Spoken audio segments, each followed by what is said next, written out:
tror godt, vi kan gå i gang nu, og så skal jeg så lige have delt min skærm, så I kan se mit oplæg. Ja, og det skulle I meget gerne kunne se nu.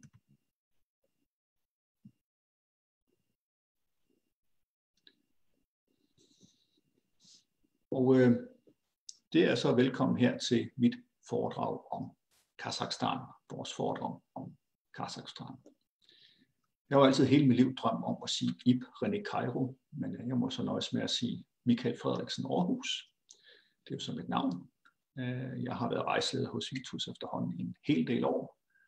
Og mit primære, skal vi sige, der hvor jeg startede, det var Rusland, og nok et af de områder, hvor jeg har været mest, det er de områder, hvor man kan bruge russisk. Og det er jo mange af de tidligere sovjetrepublikker, hvor Kazakhstan er en af. Hvordan jeg har lært russisk, og hvordan det er, jeg er kommet dertil, der må jeg så tage en tur med mig på, så skal jeg nok fortælle den historie. Vi håber, eller på forhånd vil jeg starte med at sige, at jeg beklager, hvis der sker nogle smuttere, ryger en finger af panden med hensyn til det. Teknikken der er så helt nyt for os, det her med at arrangere. Jeg skal både holde øje med kamera, jeg har 2 skærme, jeg skal holde øje med osv. Så det er altså, der er lidt at holde styr på. Vi håber, og jeg håber, at I kan bruge det her som det, jeg får noget inspiration til eventuelt kommende rejseeventyr med os, om det så går til Kazakhstan eller et andet sted. Vi vil selvfølgelig også holde løbende nogle foredrag, også nogle andre rejsemål. Har I nogle spørgsmål undervejs, så må jeg meget gerne skrive dem i chat. Så får jeg sendt dem videre, og så skal jeg nok besvare spørgsmålene samlet til sidst. Så det er sådan set det. Og jeg vil egentlig sige, at foredraget, når jeg så kommer i gang, så vidt kommer vi at først lige introducere landet lidt om historien, og så vil det egentlig mit foredrag basere sig på billeder, som jeg selv har taget på min tur, eller på en af turene til Kazakhstan, hvor jeg var afsted som rejseleder. Så det bliver ligesom et gammeldags lysbilledforedrag med mine egne lysbilleder, hvor jeg så vil ligesom fortælle lidt om turen, vores rejse undervejs. Det bliver ikke, jeg vil ikke gennemgå rejsens program, det kan I læse på vores hjemmeside, men det er lidt om, hvad drejer den her tur så om. Og så skal jeg lige sådan. Jeg vil lige fortælle lidt om Vitus, hvem vi er, hvis der forhåbentlig også er nogle nye her. Ja, vi arrangerer rejser for socialt aktive voksne. Det betyder, at vi tager afsted som en rejsegruppe, og hvor vi så ser på landet, hvor vi gerne vil være aktive. Det betyder, at vi skal både lære noget om kultur, historie og nutid, om mad, og selvfølgelig også tid til at se på egen hånd. Og lidt mere om, hvad får man, hvis man tager afsted med også at rejse? Altid. Vi er altså dansktalende rejseledere. Det vil sige, at det er os, der kører turen. Det bliver fortalt ud fra en dansk synsvinkel. Selvfølgelig er der også tit lokalguide og så videre, men vi skal være sikre på, at altid man kan forstå, hvad der foregår. Vi har fornuftige priser og faste priser. Vi bruger altid gode 3, 4 eller 5 stjernede hoteller og skibe. Det gælder også Kazakhstan. Der skal vi selvfølgelig ikke med skib, men med hotellerne. Vi har mange inkluderede måltider. Det står klart i programmet, hvad der er inklusive og hvad der ikke er inklusive. Vi har store udflugtsprogrammer og inklusive entré og så videre. Og igen så står der klart, hvad er med og hvad er ikke med. Vi har obligatoriske drikkepenge inkluderet i prisen. Der er nogle steder, hvor det er obligatorisk mere eller mindre på nogle rejser, på nogle for eksempel krydstogter, og så står det også der. Nogle lande er det simpelthen en del af betalingen. Og vi har lavet rejser i mere end 45 år. Vi er jo også selvfølgelig medlem af Rejsegarantifonden, og vi er ejet af en dansk erhvervsdrivende fond, og eventuelt overskud går til velgørende formål, og det her, hvad er det velgørende formål, det er, hvor handicappede kan søge om penge til at få arrangeret særlige rejser for handicappede, så de også kan komme ud at rejse. Så nu når jeg er introduceret Vitus lidt, så vil jeg måske lige introducere Kazakhstan. Her har jeg så et kort, og hvis vi kigger helt op det ene hjørne, så kan vi se Rusland, og deroppe kan vi se LAT, det er Latvia, det er Letland, jamen så er vi altså oppe ved Østersøen, og lidt længere mod vest ligger så Danmark. Kazakhstan var en af 15 sovjetrepublikker, og ligger mellem Rusland og Kina. Man kan se Kina mod øst og Rusland mod nord og vest. Og mod syd så har vi alle de andre standlande, Kirgisistan, Uzbekistan, Turkmenistan og Tadsjikistan. Afstanden fra Almaty, hvor vi er primært, og Danmark er 4.500 kilometer. 4.600 for at være præcis fuldeflugtslinje. Det er 3 gange afstanden fra København til Rom. Vi flyver med Robotic, et godt flyselskab, som så har hovedsæde i Letland. Og det er så lidt om, hvor vi befinder os. Ikke? Så kan vi se, at Kazakhstan grænser os op til det Kaspiske hav. Og et lille stykke af Kazakhstan, det allervesteste, ligger faktisk vest for Uralbjergene. Så der er altså faktisk et lille stykke af Kazakhstan, som rent formelt ligger i Europa. Så har vi et kort, hvor vi kun har Kazakhstan. Og størrelsen, det er lige nok med nævne, bare lidt, så man forstår, hvad det er et land. Fordi det er måske et land, man ikke har, ikke land, det er et land, vi ikke hører særlig meget om i Danmark. Det er verdens 9. største land. Og mere end halvt så stort som EU, og 60 gange større end Danmark. 2,7 millioner kvadratkilometer. Til gengæld er der kun 18 millioner indbyggere. Det vil sige cirka 3 gange Danmarks indbyggerantal. Det vil sige, det er også et af de tyndest befolkede lande i verden. Det er det største landlåste land i verden, det vil sige det største land i verden, der ikke har adgang til havet. Størstedelen af landet består af ørken, lidt over 40%. Så er der ørkensteppe, lidt over 30%. 10% steppe. Der er der også lidt lille bit smule skov. Når landbrugsjord, så er der bjerge helt mod sydøst, hvor vi så er i Kazakhstan. Men man har da også store landbrugsområder. Blandt andet er Kazakhstan jo hvert år i top 10 over verdens største hvedeproducenter. Og hvis jeg kigger på kortet, så kan jeg så se helt nede mod syd og ikke tæt på grænsen mod Kina ligger Almaty, som er landets største by. Det er ikke landets hovedstad. Almaty har 2 millioner indbyggere. Hovedstaden ligger op mod nord, og den hed indtil sidste år Astana. Måske nogen kan huske det her cykelhold for Tour de France, som hedder Astana. Og det sidste år blev hovedstaden omdøbt til Nur-Sultan efter den afgåede præsident, som var præsident lige siden Kazakhstan blev selvstændig i 1991 til sidste år, og nu er han så gået af. Folk siger, at det er stadigvæk ham, der bestemmer, og så har han fået by opkaldt efter sig. Lidt over en femtedel af landet er beboet af etniske russere, cirka 2/3 af etniske kazakker, og det betyder, at der er plads til rigtig mange andre nationaliteter, der bor over 100 forskellige folkeslag, etniske grupper i Kazakhstan. Så det er også et meget blandet land. Som sagt, størstedelen af landet består af det her flade steppeområder, og men helt mod syd har man så bjergene, hvor Almaty ligger opad. De hedder Tian-Shan-bjergene, verdens tag, og det er en del af det her store bjergsystem, som til sidst bliver til Himalaya, hvor vi så har udløberen af her, også lidt af i Kazakhstan. Så det højeste punkt i Kazakhstan er faktisk i over 7 kilometers højde. Så måske lige lidt om historien. Det her er et kort over det, som man kalder for Silkevejen. Kazakhstan ligger på den landevej, der består af græs. Der går simpelthen et bælte af græs helt fra Mongoliet i øst, og så ender steppen jo faktisk lige før Wiens porte.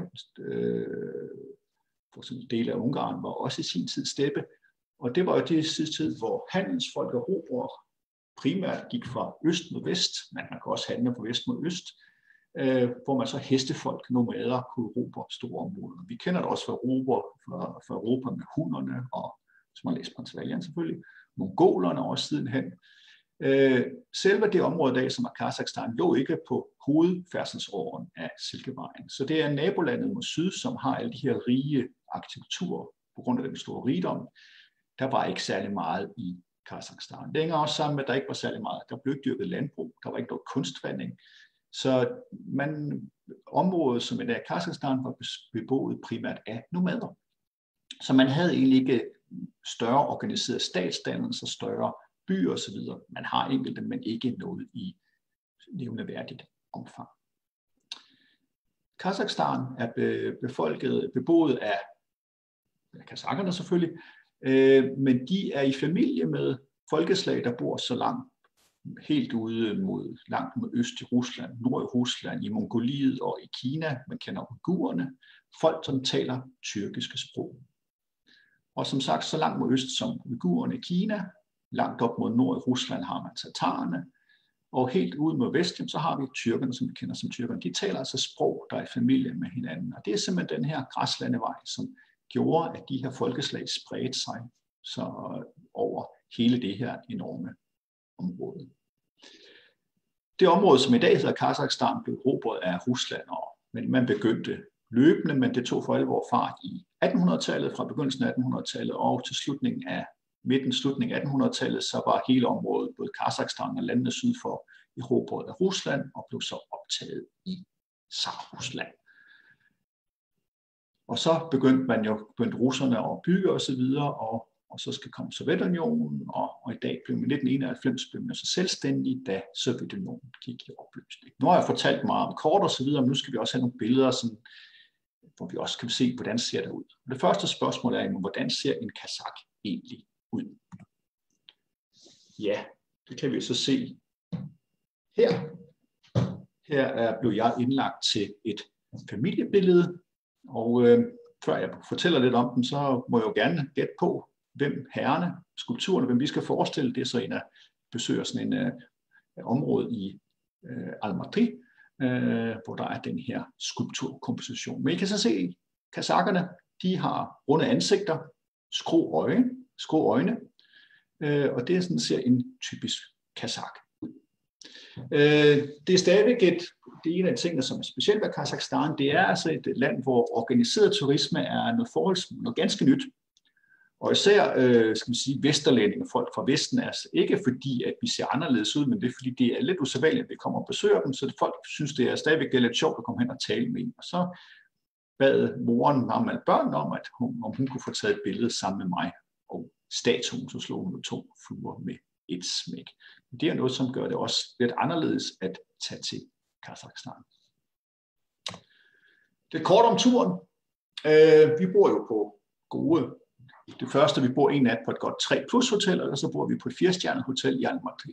Og de hoteller, de er jo som hoteller er i hele verden. De er efterhånden alle mange steder i verden moderne, faciliteter og wifi og så videre. Jeg vil understrege, at Kazakhstan er et moderne land. Det vil så sige, at alle unge mennesker har en meget dyr smartphone, end jeg har. Alle går smart klædt, og wifi overalt og så videre. Det er altså et moderne land. Ikke lige så rigt som Danmark selvfølgelig, men et forholdsvis rigt land. Landet har masser af olie og gas og andre ting, man går op af jorden, så derfor er det, hvis man sammenligner det med andre tidligere sovjetrepublikker, så er Kazakhstan hører helt klart blandt de rigeste af dem. Jeg har også lidt billede af desserten, ikke så meget for at vise desserten på hotellet den første dag, men jeg tog billedet, fordi at man får te. Kazakhstan er et te-drikkende land, ligesom alle andre Centralasien, og kaffe, det er ikke, man ikke kan få det. Nogle gange, hvis man får det, så kan man få pulverkaffe. Så det er altså te, man får og drikke det. Det, som skal vi sige, gør den her tur speciel, og også hvad vi kalder det for et paradis for naturelskere, det er, at vi har en 3-dages tur i firehjulstrækker, hvor vi har 2 overnatninger i det, der hedder et guesthouse ude i Nationalpark. Så det er altså en tur, hvor det er meget naturen er i centrum, men vi er selvfølgelig også i Almaty, til vi får også noget by og andre ting. Det man kan så se igen, jeg sagde, at det sydligste af Kazakhstan består af de her Tian Shan-bjerge, og der kan man se, at Almaty bliver simpelthen bygget for foden af de her bjerge og kravler langsomt op ad bjergsiden. Og det er det, man kan se ude i horisonten, det er disse Tian Shan-bjerge. Det er ikke mit eget billede, det er så et billede, der er taget nok om foråret, hvor der stadigvæk er godt med sne på bjergene. Så Almaty ligger lige på stedet, hvor steppen, ørkenen kommer op, nærmer sig bjergene, og det betyder også, at man har et helt andet, mere mildt klima end i resten af Kazakhstan, som har ekstremt fastlandsklima med meget, meget kolde vintre og meget, meget varme sommer. Ja. Men lad os lige komme i gang og kigge lidt på de her ting. Jamen her har vi dem så, de her firehjulstrækker, vi er ude at køre i. Vi kører primært på asfalt, det er altså ikke en offroad-tur osv. Og det er, der er 2 til 3 personer per jeep, så der er altså god plads. Så man kører altså en jeep med en chauffør, 2 til 3 gæster, og så sidder jeg med følgebilen, den bagerste bil, hvor man så kan kommunikere med de andre biler via walkie-talkies. Og for at lige få lidt indtryk af, både af landskabet og afstanden, hvordan det er i Kazakhstan, så tog jeg sådan en lille film, mens jeg kørte i bilen, og så kan jeg prøve på at kigge på den her.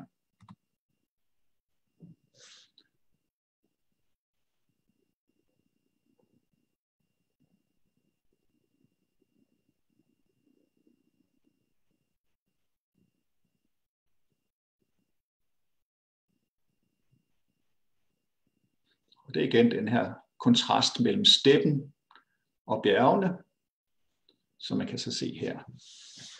Det er ikke fordi det er om foråret, det er taget i august måned, og det vil så sige, at på det her tidspunkt så er tingene ved at være noget brune, fordi at, jamen, altså, der er meget varmt om sommeren som udgangspunkt, og så bliver det selvfølgelig noget tørre. En af de ting, vi starter med, vi ser, det er den her Chardin-slugten, og det er simpelthen det er lavet på samme måde som Grand Canyon. Det er altså ikke lige så stort, men det er simpelthen en flod, der har gravet sig ned i undergrunden gennem bjergene, gennem millioner år, har simpelthen gravet sig ned, og der går vi så ned i denne her slugt. Det er altså ikke noget, vi skal kravle, der er en fin jordvej, men hvor vi så ud og vandre og se på den område. Og igen kan man se kontrasten mellem det her ørkenområde og bjergene i baggrunden, og så får lige så snart vi kommer op i bjergene, så skal jeg nok se, jamen så ændrer vegetationen sig også helt. Og det er helt specielt omkring Almaty, man inden for et par 100 kilometers afstand kan se så mange forskellige landskabsformer, alt fra ørkensteppe, landbrugsområder, skov og bjerg. Og går vi en tur, og der har vi så en rejseleder, og I kan så se lidt på klippeformationen og så videre, det hvor vi går, jamen det er som taget ud af en cowboyfilm. Og igen, der er nogle af gæsterne, som fotograferer, og der er også masser af sådan helt specielle klippeformationer, som med lidt god fantasi kan minde om et eller andet osv. Og igen kan man så se her, området vi er i, det er altså det her område, som er på grænsen mellem ørken, og det er nok det, man vil kalde for ørkensteppe. Når vi så har gået et godt stykke tid, så kommer ned i bunden af slugten, så er der altså den eneste restaurant i Miles omkreds, som man kan få noget at spise. Og det er grund til, at i bevisbilledet der får vi en ret, som er kendt fra så langt mod vest som på Balkan, og kendes også næsten hele vejen ud til Stillehavet øst. Det er nomadernes hofret. Her kalder man den for plov. Nogle kender den måske under navnet pilaf. Nogle kender den måske under navnet pilav. Men det er altså en ret, som består af ris, som er sammenkogt med kød, og eventuelt nogle grøntsager. Det kan være løg, kikærter, gulerødder. Og man skal tænke på, at dengang man var nomader, jamen så ris og løg og gulerødder og kikærter, det kunne jo holde sig. Det vil sige, det kunne man jo have på sin hest eller sin kamel. Og kødet, jamen det red man jo på, eller gik man med, så det havde man altid for hånden. Og så skulle man jo lave man sådan en stor sammenkogt ret. Det er altså en typisk nomaderet. Ellers er det kazakiske køkken i dag meget præget af det russiske, det vil sige supper. Man får tit supper og salater og så videre. Men der er også en anden tidspunkt på turen, får vi også nogle af de mere traditionelle kazakiske retter. Men det er altså helt typisk. Hvad drikker de i Kazakhstan? Jamen, de drikker selv vodka og øl. Vin kan man selvfølgelig godt købe, men det er ikke et vindrikkende land som sådan. Men altså vodka og øl. Så det er her også velfortjent efter denne her gåtur. Så fortsætter vi videre den her dag, og så kommer vi op i bjergene, op til et sted, der hedder Karlsay, og det er så en nationalpark. Og nu er vi oppe i 1800 meters højde, oppe i disse Tianshan-bjerge, og så lige pludselig, jamen så kan I så se, så er det blevet grønt og noget mere frodigt. Og det er simpelthen de her bjerge, der gør, at på grund af vindene, der går op og ned af bjergsiderne, jamen så kan der lige pludselig komme nedbør, og vejret kan ændre sig også meget hurtigt her, det oplevede vi selv oppe i bjergene, noget helt andet end i steppeområdet. Det er jo de her oppe i bjergene, når der kommer vinteren, kommer der sne, og så smelter det her om foråret, og det giver grobund til en masse floder, som gør, at området for foden af bjergene, og hvor floderne er frodige, og der er mulighed for os for at dyrke landbrug.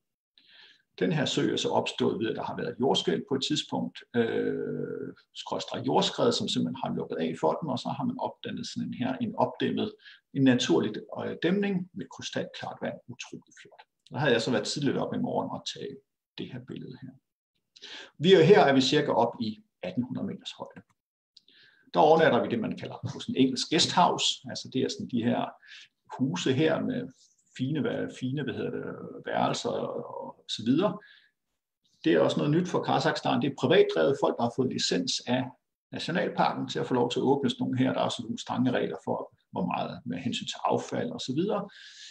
Men det har så også betydet, at nu er der nogen, der passer på området. Det vil sige, at dem, der driver den her, de er også flinke til at samle affald ind. Der er jo selvfølgelig nogen, som der er ikke også i området og så videre, sådan at der er ordentligt og pænt, fordi sådan folk gerne vil komme der. Og det vil sige, så kan de tjene nogle penge. Og hvad gør vi så, når vi er her? Jamen, vi går selvfølgelig tur. Man skal jo nyde naturen, ikke? Der er stier, vi kan vandre af. Vi laver nogle organiserede vandreture, men der er også mulighed for, hvis man gerne vil selv. Man kan komme endnu højere op, hvis man vil det, og så videre. Og man kan så måske lige se baggrunden, ikke? Altså se det her helt grønne, helt specielle vand i de her søer her, og det her helt specielle område. Så, men vi er oppe i cirka knap 2 kilometers højde her, så det er jo også, kommer også lidt op i bjergene. Vi er her jo, turen var 3 dage, vi har 2 overnatninger, vi skal også op og se noget mere. Vi får rigtig god brug for firehjulstrækkerne, vi skal endnu højere op, og her kommer vi op i lidt over 2 kilometers højde. Og det er Grindisøen, og det er også sådan en her sø, der er skabt ved en naturlig opdæmning. Og det, som er helt specielt ved det er jo, at man kan se, at nogle af de træer, som blev dækket af vand, det er cirka sket for 100 år siden, at de står stadigvæk nede i søen. Og her har det lykkedes mig at tage et billede, hvor der var helt blikstille, og man kan så se både bjergsiderne og træerne spejler sig ned i søen. Og det er altså nok noget af det mest klare vand, man kan se, der virkelig kan se rigtig dybt. Men hvis man er heldig, kan man se nogle af fiskene, der svømmer rundt dernede. Der kører vi jo firehjulstrækker så meget vi kan, og så skal vi altså gå det sidste stykke. Kan I så se her til venstre, der er nogle af gæsterne, som går. Man kan så se, at der også er en mand til hest. Nogle gange er der nogle lokale, hvor tjener en ekstra skilling ved, at man kan blive reddet, eller man kan ride med hesten, bliver ikke reddet på selvfølgelig. Man kan ride på hesten og komme frem til stedet. Men nogle gange er det der, nogle gange er det der ikke. Det er sådan en meget nomade-mentalitet. De er der, når de er der. Også den dag, der spiser vi også frokost hos en lokal familie, hvor vi også får en lokal specialitet, der hedder mandé. Der havde jeg altså for travlt med at oversætte, med at forklare, og folk stillede masser af spørgsmål om deres liv, så der havde jeg altså ikke tid til at tage billeder, så det må I have til gode, når jeg kommer med til Kazakhstan. Ja. Igen et billede for at vise det her med det her landskab, og firehjulstrækkerne igen, ikke, for at forestille, jamen, de her sletter og så videre. Man kan bare forestille sig, at afstanden mellem Almaty og hovedstaden Astana er 1200 kilometer.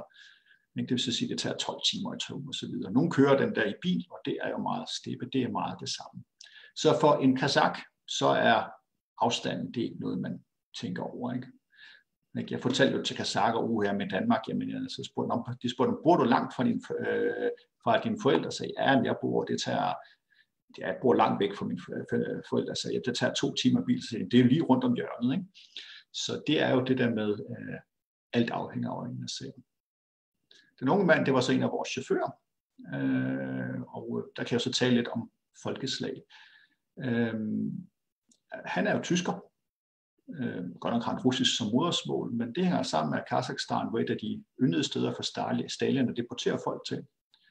Og det betød så også, at der var mange folkeslag endte op i Kazakhstan, blandt andet en masse tyskere, koreanere og mange andre folkeslag endte i Kazakhstan. Men også i løbet af Sovjetunionen, hvor folk flyttede rundt, fordi det var jo et stort land.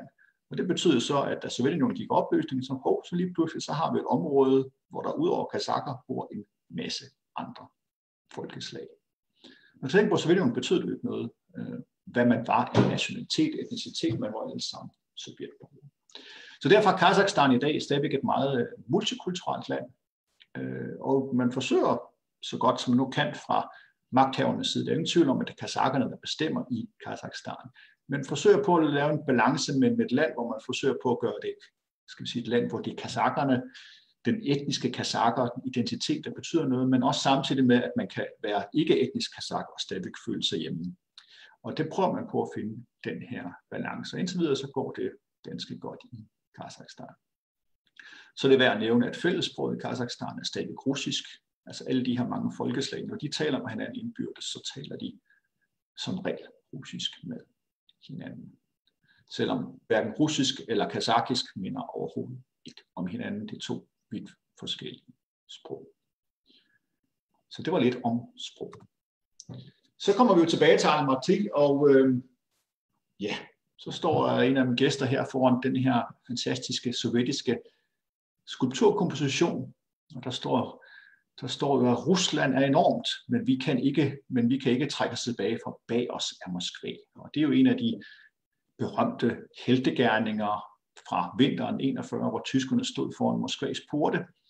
Og så spørger man, hvad har det med Almaty og Kazakhstan at gøre? Jamen det er jo fordi, det var en division, der var ledet af en general, der hed Panfilov. De folk i divisionen, de blev simpelthen bare blevet udskrevet i Almaty. Og det er så en af, i sovjetisk historie, en af de mest besungne heltegerninger. Og Kazakhstan, det er meget forskelligt fra de forskellige sovjetrepublikker, hvor meget den sovjetiske fortid betyder, om det er noget, man synes er godt eller skidt. Men i Kazakhstan, der er den sovjetiske fortid, og især 2. verdenskrig, er stadigvæk vigtig for deres egen selvforståelse. Så derfor har man ladet den her statue blive stående i Almaty. Byen er en ung by. Der har været bebyggelser før, men som sagt, det her var primært et nomadeområde. Så derfor er byen blevet sådan set nygrundlagt af russerne i 1850'erne. Og den blev grundlagt under hed Vjerny, det betyder trofast. Så det er meget skægt. Og det her det er en af de ældste bygninger bevaret i byen. Den er fra 1908.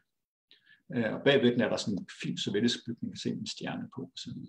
Så derfor er byen en meget spændende by, for den er bygget som et gitter, ligesom Fredericia eller New York for eksempel. Og det er altså en spændende blanding af primært af sovjetisk, men også moderne, helt nye moderne bygninger osv. Vi skal selvfølgelig også besøge metroen, og den er jo flot udsmykket, som det var tradition i sovjettiden. I dag er det en helt moderne metro osv. Herren forinden kan så se, det er Kazakhstans første præsident, Nursultan Nazarbayev, som hovedstaden er opkaldt efter i dag.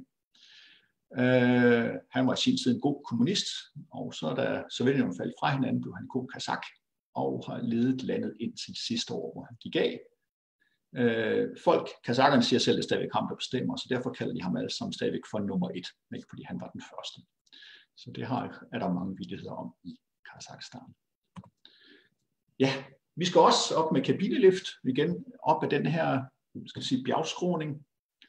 Igen for at forstå Almaty, så skal man op i bjerget. Og her er vi oppe i 1600 meters højde, det er Kap Tebey. Og her kan man så tydeligt se, hvordan Almaty ligger for foden af Tian-Shan-bjergene. Noget, der er specielt ved Almaty, og noget, som er det sværeste at vende sig til, når man er der, det er, at den måde, de laver bykort på. Normalt, når man tager et kort, så ved man jo, at opad, det er altid nord. Men indbyggerne i Almaty, de orienterer sig udelukkende ved op ad bakke eller ned ad bakke. Det vil sige, når man spørger folk, hvor man skal hen, så siger det, at du skal op ad bakke og 2 gader til højre. Du skal ned ad bakke og 3 gader til venstre. Problemet er så bare, at op ad bakke, det er mod syd. Så de lokale bykort, man får overalt i Almaty, der er opad, det er syd. Fordi det er nemlig op ad bakke. Så hvis man har sin smartphone med navigation og så videre, så skal man altså virkelig vende rundt. Fordi at opad på det kort, man har i en bog, man har købt hjemme fra Danmark eller på sin telefon, det er helt omvendt, hvad opad er på de lokale bykort. Og det er altså noget, som ikke kun vi har problemer med. Alle andre i hele Kazakhstan, når de kommer til Almaty, de kan simpelthen ikke finde rundt i byen for de lokale bykort, og den måde, man er vant til, at opad det er nord, det hænger ikke sammen. Det er altså meget helt speciel oplevelse. Det er noget af det mest pudsige ved at være Almaty. Udsigt ud over byen. Fantastisk. Flot udsigt. Man kan se, hvor grønt den er. Det var meget typisk Sovjetunionen. Men det har måske også lidt sammen med, hvad betyder navnet? Alma-Ata. Alma betyder æble, eller Ati, eller Ata betyder far. Ata det er en russisk udtale, Ati er den kazakiske. Så det er æblets ophav, eller æblets fader. Og der er altså rigtig også mange vilde æbler i området omkring Almaty. Også utrolig grøn. Altså meget flot at gå rundt i og så videre.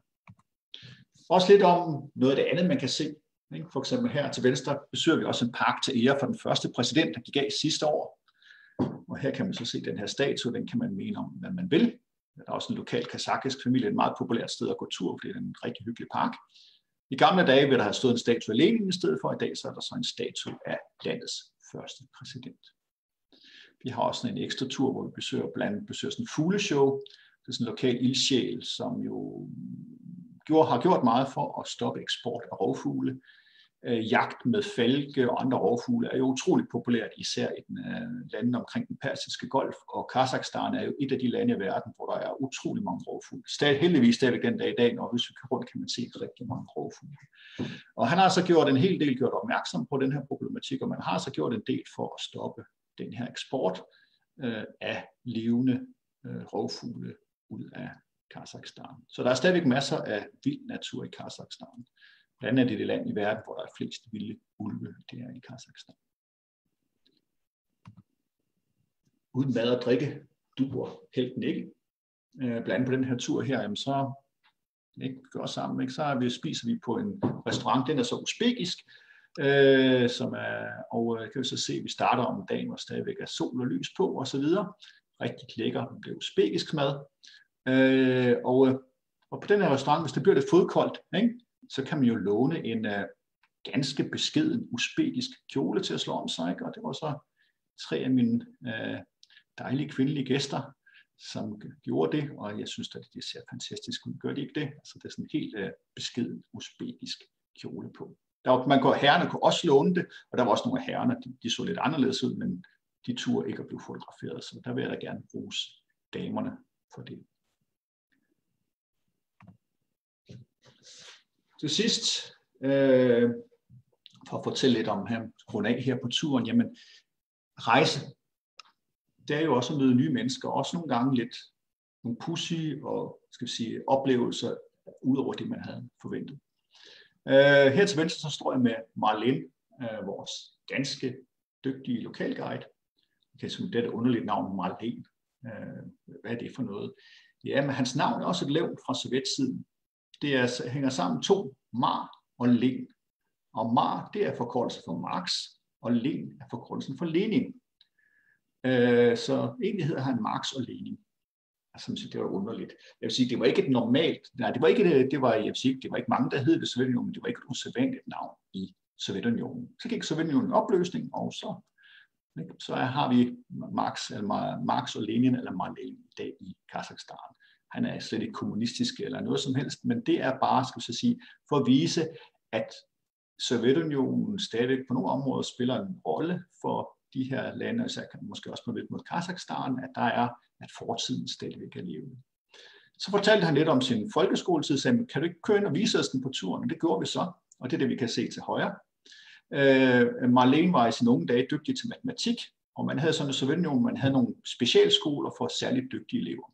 Og han gik på en skole, hvor man forberedte eleverne til at komme på universitetet for at blive raketingeniører. Hvorfor gjorde man det her i Almaty? Det skal jeg nok komme ind på senere. Marlene blev så ikke ingeniør og så videre. Han begyndte at læse sprog i stedet for. Men grunden til, at den her skole lå i Almaty, det er jo, at der er garanteret nogen fra den her skole, der har været med til at sende Andreas Mogensen op i 2015. Fordi Sovjetunionens og sidenhen Ruslands rumfartsprogram, ligger centret i dag i Kazakhstan, i Baikonur, ligger cirka 1000 km fra Almaty. Og der har garanteret været nogen, der er uddannet på den skole, der var med til at sende Andreas Mogensen op i 2015. Så der er også et, kan vi så sige, lille stykke af Danmark, som er kommet til Kazakhstan.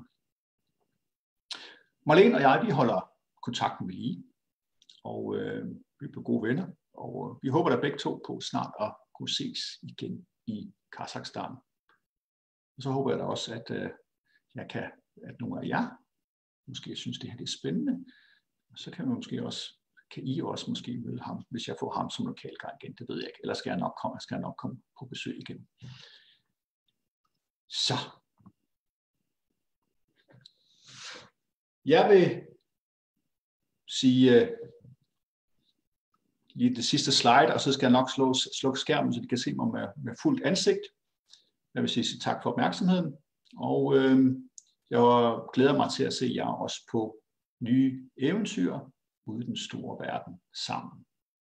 Det er, jeg håber, også på noget helt andet end det her, hvor jeg skal sidde og tale til et kamera. Det er altså lidt noget sjovere at se tingene i virkeligheden og tale til hinanden ansigt til ansigt.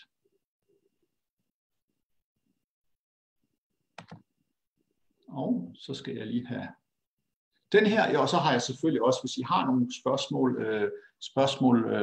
ekstra spørgsmål, så må I meget velkommen til at komme med dem.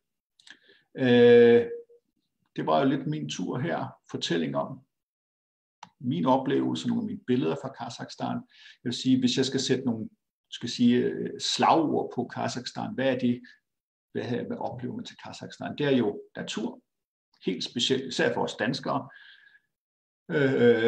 Det her ørken, steppe, bjerg, kontrasten. Det er et land, hvor organiseret turisme er forholdsvis nyt. Det er stadig et moderne land, men det er også et land, hvor man igen kan opleve den her, hvor vi taler meget, stadig Rusland er meget beværdigt. Men hvad er det de her lande her? Hvordan har det været stadigvæk den dag i dag, selvom der selvfølgelig er gået en del år siden, stadigvæk overgangen fra det sovjetiske til i dag, hvordan klarer man det? Hvordan påvirker deres hverdag? Og så videre. Og jeg kan da se, at der var der en del, der der selvfølgelig godt kunne genkende. Jeg skal lige vende tilbage til den her skulpturkomposition. Det var selvfølgelig Beatles, som var der i parken, og hvor vi har vist, hvor man skulle tage kabelbanen op Cockney Bay.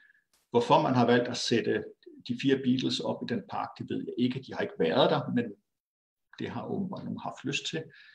Og det er et af de mest populære steder at blive fotograferet. Det er også noget, som man virkelig ser i fælles i det tidligere Sovjetunionen, det er, at folk elsker at blive fotograferet foran seværdighed og så videre. Og hvis man kan få nogle eksotiske personer med ind på sit familiebillede, så er det jo ekstra spændende.